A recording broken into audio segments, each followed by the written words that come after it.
بسم الله الرحمن الرحيم. I'll be enumerating the 16 most important objectives of fasting. Number 1 is to seek the pleasure of Allah subhanahu wa ta'ala.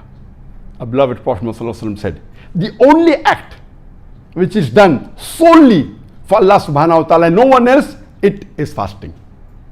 So we fast for seeking the pleasure of Allah subhanahu wa ta'ala. Number 2, for acquiring taqwa. I quoted the verse of the Quran of Surah Baqarah, chapter number 2, verse number 83 in the starting of my talk, which says that fasting has been prescribed to you as it was prescribed to people who came before you, so that you may learn self-restraint.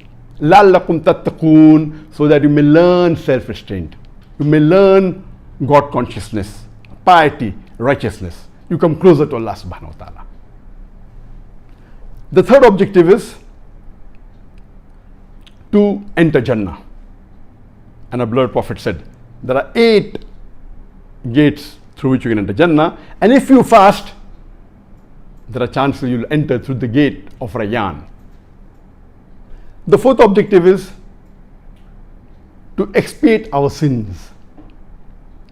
And our beloved Prophet ﷺ said, it's mentioned in Sahih Bukhari, volume number 3, hadith number 1901, that if a person fasts with sincere faith and expecting a reward from Allah subhanahu wa ta'ala in the month of Ramzan, all his past sins will be forgiven. The fifth is seeking the reward from Allah subhanahu wa ta'ala, as was mentioned in the previous hadith. And the sixth is seeking forgiveness. Ramzan is also called the month of forgiveness, and Allah forgives the people who fast. So fasting is a way of having your sins forgiven. Number 7 is seeking shafa, that is intercession. Fasting will intercede on the day of judgment on your behalf, and the fast will say that this person, he sacrificed the food and drink for me. So there will be intercession by fasting. 8th is knowing the bounties of Allah subhanahu wa ta'ala. By fasting, we come to know the various niyama Allah subhanahu wa ta'ala has given us, and it makes you appreciate Allah subhanahu wa ta'ala much better and gets you closer to Allah subhanahu wa ta'ala. 9th is to increase the willpower. By fasting, your willpower and determination increases. To increase the good deeds, when you fast, you see to that you do more good deeds. The fasting increases your good deeds. 11, it increases the honesty. Number 12, it increases the control of your desires.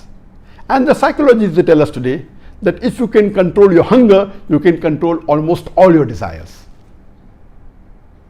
13th objective of fasting is to restrict the pathway of the Satan. When you fast, the Satan has less control over you. You restrict the pathway of the Satan. 14th, fasting acts as a shield against the evil. And the Prophet said fasting is the shield. So when you fast, it shields you against the evil. The 15th is it abstains. It helps you to abstain from false action. When you fast, you are careful that you're away from the false action and the haram. So it helps you to abstain from the false action. And the last main objective of fasting is it abstains from false speech. It abstains you from lying and from saying things which are haram.